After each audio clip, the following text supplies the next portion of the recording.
ยមកពីនិស័យដែលអោយអូនបានជួបថ្លៃក្តីស្នេហ៍កើតឡើងរៀងខ្លួនឃើញបងលួចមើលគេលួចខ្សឹបមានអារម្មណ៍ថាគឺមិនដងប្របងហាមកប៉ាសៃសង្កេតមើលបងគ្រប់កាយវិការប៉ុន្តែមិនហ៊ានវិចារដឹងខ្លួនថាមានអ្នកលួចមើលរាល់ថ្ងៃកុំតែដឹងអារម្មណ៍រំភើបភ្លេចទេត្រឹមតែប៉ុន្មាននាទីបែរដងអូនចង់ប្រាប់ទៅមានមេ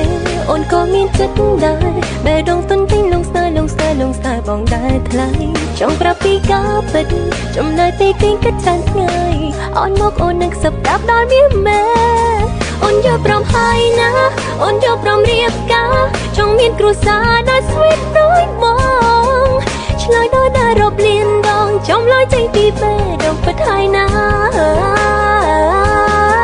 អូនយកព្រមរៀបការព្រមទាំងក្តីស្នេហា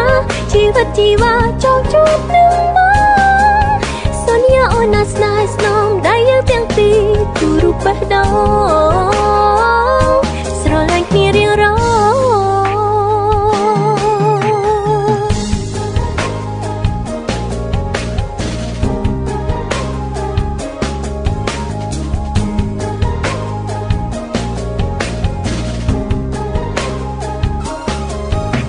សង្កេតមើលបងគ្រប់កាយវិការប៉ុន្តែមិនហ៊ានវិចារដឹងខ្លួនថាមានអ្នកលួចមើលរាល់ថ្ងៃកុំតែដឹងអារម្មណ៍រំភើបភ្លេចទេត្រឹមតែប៉ុន្មាននាទីបែរដងអូនចង់ប្រាប់ទៅមានមេអូនក៏មានចិត្តដែរបែរដងទុនទិញលងស្នេហ៍បងដែរថ្លៃចង់ប្រាប់ពីការពិតចំណើទីគេងគិតច្រើនថ្ងៃអនមកអូននឹងសឹបដាប់ដល់មានមេអូនយកព្រមហើយណាអូនយកព្រមរៀបការចង់មានគ្រួសារដែល sweet ដូចបងឆ្លើយដល់តែរាប់លានដងចំឡើយចេញពីបេះដូងពិតហើយណាអូនយកព្រមរៀបការព្រមទាំងក្តីស្នេហា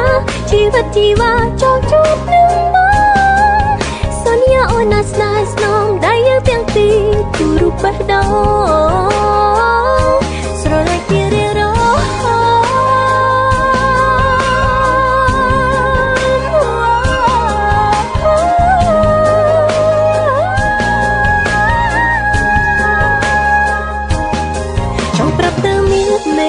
អូនក៏មានចិត្តដែរបែរដងទុនទិញលងស្នេហ៍បងដែរថ្លៃចង់ប្រាប់ពីការពិតចំណើទីគេងគិតច្រើនថ្ងៃអនមកអូននឹងសឹបដាប់ដល់មានមេអូនយកព្រមហើយណាអូនយកព្រមរៀបការចង់មានគ្រួសារដែល sweet ដូចបងឆ្លើយដល់តែរាប់លានដងចំឡើយចេញពីបេះដូងពិតហើយណាអូនយកព្រមរៀបការព្រមទាំងក្តីស្នេហាជីវិតជីវ៉ាចង់ជួបនឹង